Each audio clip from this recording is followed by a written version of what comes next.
Hey guys, welcome back to our channel. I'm Callie, and today I'm going to be doing my Reading Rush wrap-up. So for those of you who don't know, the Reading Rush used to be the booktubeathon. So this is the first year that I've participated in it. Sarah and Brittany did not participate in it this year.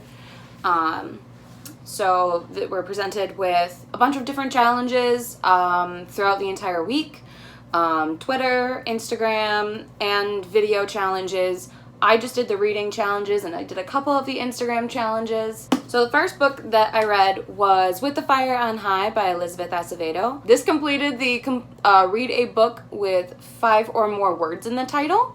So I can math correctly. I gave this book 5 stars.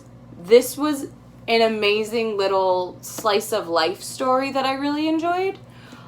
We follow Emily, who is a teen mom. She gave birth when she was 14. So this is her trying to figure out life. She's a senior in high school. So she's trying to figure out how to be a mom, how to go on with life after high school, while also helping take care of her abuela and finding a job or going to college and just sort of trying to maneuver through life with the excess responsibility of being a parent. What I really liked about this is it didn't solely focus on the fact that she was a parent. It was mentioned a lot. It is one of her driving forces is her daughter, but they treated her like any other mom, not a teen mom, which I really liked. I thought that this was going to be all about people shaming her for having a baby so young or having issues with the baby daddy and all of that. This was all about Emily's passion for cooking, which I really enjoyed. Emily was such a firecracker of a character. All the other characters, the chef that's her teacher was amazing. And I just really like how the story progressed. It wasn't necessarily plot driven. There was like a little overarching plot, but it was a slice of life kind of story. And I was here for it. It was really sweet and sort of like a feel-good story. I really liked there were 3 parts to the story, and before each part we're given one of Emily's recipes. They were cute recipes, and I just really enjoyed them. This book made me hungry. It was just such a sweet book.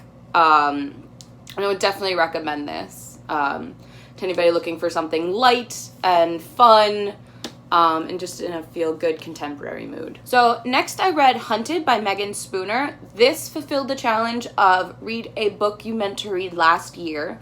Last year I was in a really big Beauty and the Beast binge, so I saw Hunted, but I never got around to it because there were a million other books that I wanted to read. And this one just sort of sat in the back burner. But this gave me the perfect excuse to read it. I gave this a 3 point, like I'm between a 3 and a 3.5. I enjoyed it. So it's a general Beauty and the Beast story, except for our main character, Yeva, is also a hunter. So she is hunting this beast because she thinks the beast has killed her father or taken her father.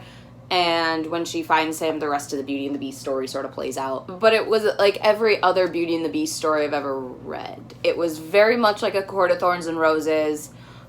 Maybe if I would have read this first, I would have liked it better, but it wasn't very unique.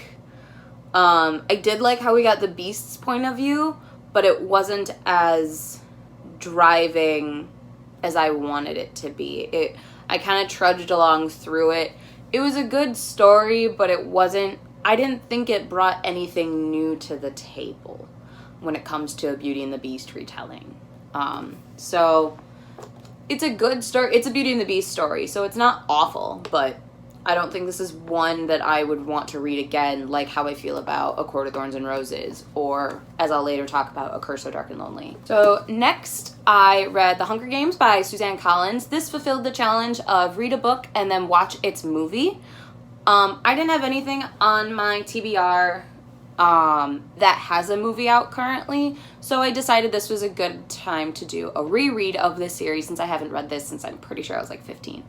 So, it's been a good 10 years since I've read it. I gave this 5 stars. I believe the first time I read it, I gave it 4 or 5 stars. I don't remember. I think back in high school I wasn't exactly rating books constantly. I forgot how enticing and how fast-paced the book was.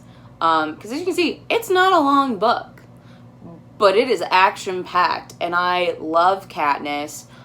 This just sort of refueled my love for the Hunger Games. My teenage self is very happy inside. So I did watch the movie right after. The movie and the books have been out for a while, so I'll spoil it for you. If you haven't read it, I'm sorry, but you missed that train a while ago. So I was really impressed. I've always loved the movies, but I forgot how close to the books they got the movie. There was a few changes that they made, like how she gets the pin they changed, but most of it, the dialogue was almost word for word, which I really loved, because the banter in this between Katniss and Haymitch and Katniss and Peeta and Effie the writing style was phenomenal. So the movie this is probably one of my favorite book to movie adaptations. It was so well done. It was so well cast. Obviously, like, they're not going to get everything perfect. They have to cut a couple of things, but it's a shorter book. The movie does seem a little bit more slow-paced than the book does. Things happen a lot faster in the book than in the movie. But I appreciate the fact that they tried to cram almost everything. One of the changes that I really enjoyed was we actually got to see Seneca Crane, who isn't technically introduced until book 2, but I like that, because this is all in first person in Katniss's point of view. So her inner monologues, her mental processes of explaining stuff couldn't be done on screen. And I think the introduction of the game makers and more interactions between Seneca and Snow was well placed to give you that information better. The only aspect that they completely excluded from the movie that was one of my favorite parts of the book is the mutations at the end. The mutations at the end in the movie are like pit bulls on steroids, basically. But in the book, they are dog-like, but they are the other tributes. They have the hair and eyes of the dead tributes, which haunts Katniss in further books, which is why when they did it in the film, not as it was in the book, I was a little upset because that theme carries on the rest of the novels. But at the same time, I understand why they didn't do that. That would have been really hard to communicate if you hadn't read the book. I understand why they chose not to do it. Overall, I would highly recommend rereading it because we're going to be getting more from the Hunger Games universe next spring. I believe next May. We will be getting Mag's Hunger Games and The Rise of President Snow. So I don't know if that one's just going to be a standalone book or if that will be a whole other trilogy.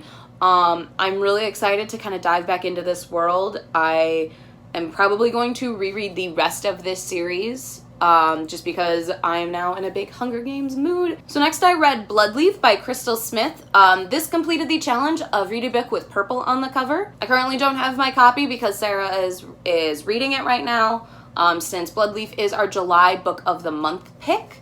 I gave this book 4 stars. It was a little predictable. It was kind of followed that general YA backbone storytelling, but at the same time, it brought new elements. The magic system was really interesting. I liked how there were the 3 subsects, but we only really see the blood mages. I'm hoping in future books we see the other magic. I really like the concept of the Bloodleaf, so not really a spoiler, they explain it pretty early on in the book. The Bloodleaf itself, the one on the cover, is a magical healing flower that only comes around when blood has been spilt on the plant twice. So when blood spills on the plant the first time, this poisonous, almost ivy-like plant comes up, and if you touch it, you get poisoned. But if blood falls on that plant a second time, these beautiful, magical healing flowers bloom.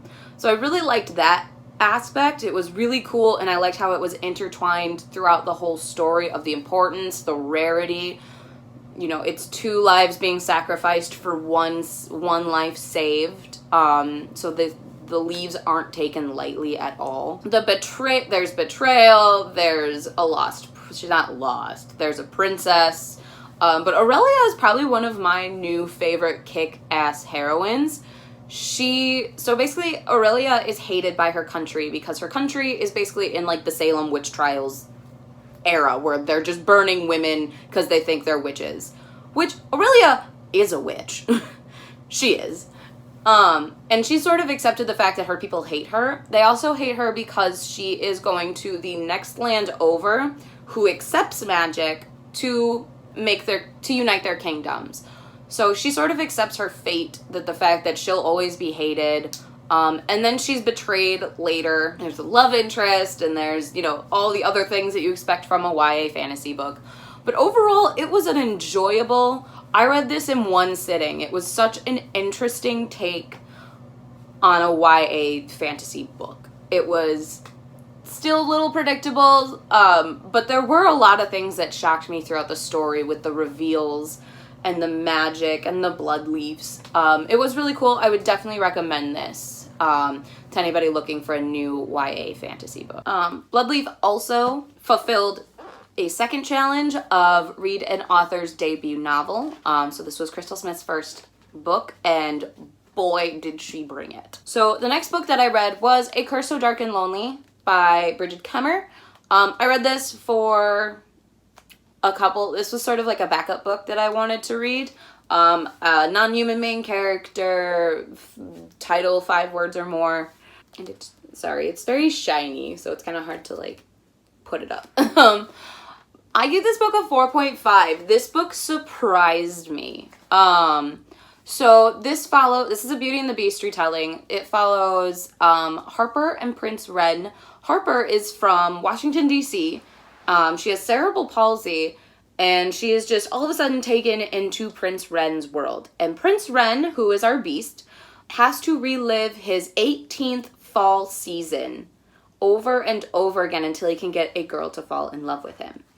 So we start off at the very beginning of this season where Harper is not at all interested in being a damsel in distress. She runs away from the castle so much and is forced to stay in the land until the end of the season when she can finally go back home. Harper's life is very complicated and very tragic. Her dad borrowed from a bunch of loan sharks, so her brother now has to work for the loan shark. Her mother is dying of cancer. So Harper her main goal in this is to get back home, whereas Wren is just conceded that, okay, she isn't one of them. And then he's told that this is his last season to try and find love. So he tries to make Harper fall in love with him, but not in a weird way. It's kind of hard to explain, but he just tries to, like, get to know her and starts off just sort of being friends. And then when Harper starts exploring his land, because he has been trapped in the castle, because at the end of each season, he turns into a monster. And the monster is different each season, which is a new take on Beauty and the Beast.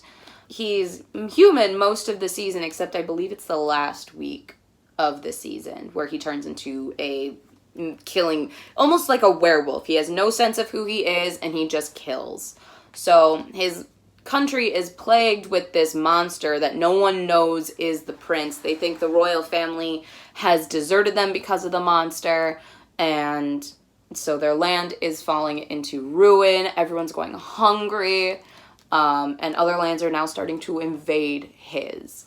So when Harper runs away, she meets townsfolk and starts to, like, yell at Wren, like, this is your kingdom, do something. So I think Harper is able to open Wren's eyes to what's going on in his land and how to help.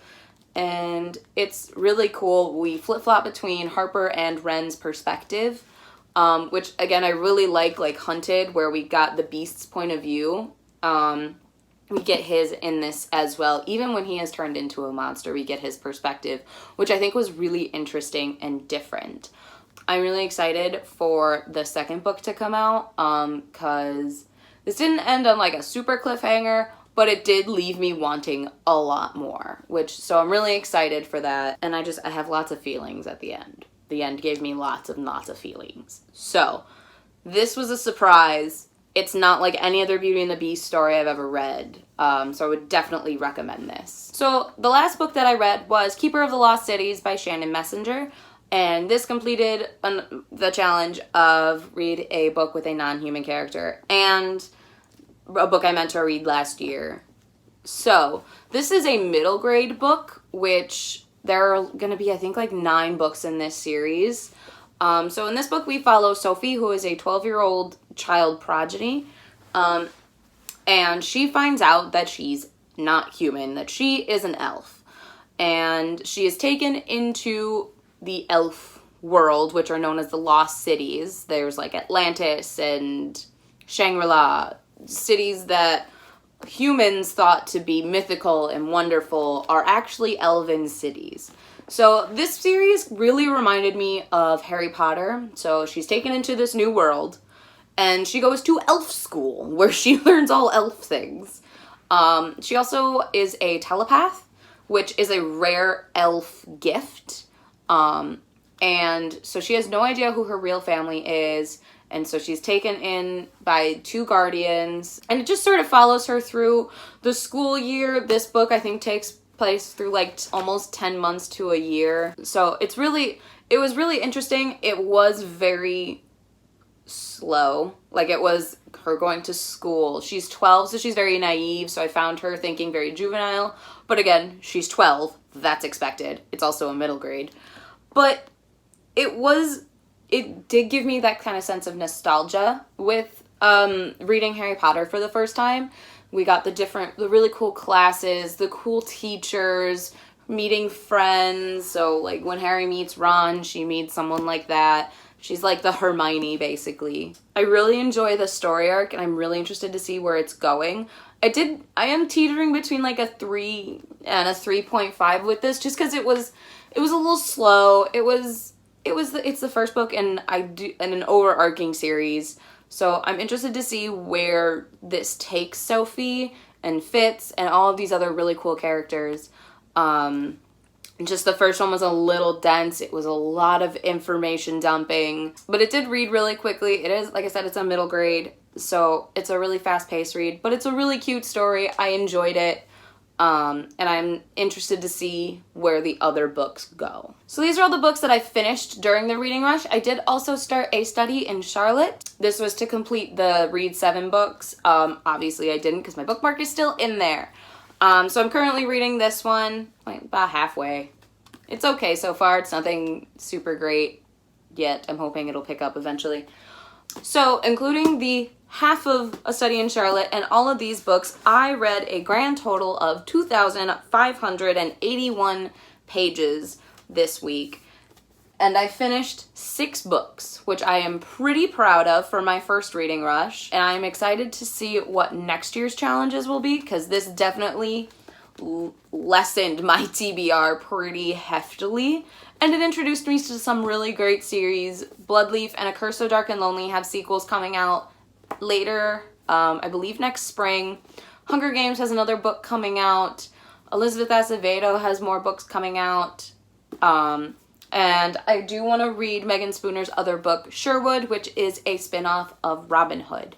So it definitely introduced me to some new authors, new stories. I'm pretty proud of where I went with this year's reading rush. So feel free to like, comment, and subscribe. Comment what you read during the reading rush. If you didn't, I'll link the Reading Rush website down below as well, so you guys can check that out for next year. It's a very well done website.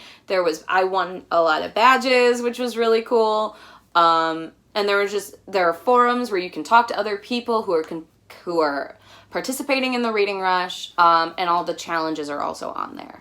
So it was a great way to help me keep track of everything, along with Goodreads and all of the everything else. So everything else is linked down below. Don't forget to subscribe. We post videos every Tuesday, Thursday, and Sunday. And I will see you in our next one. Bye!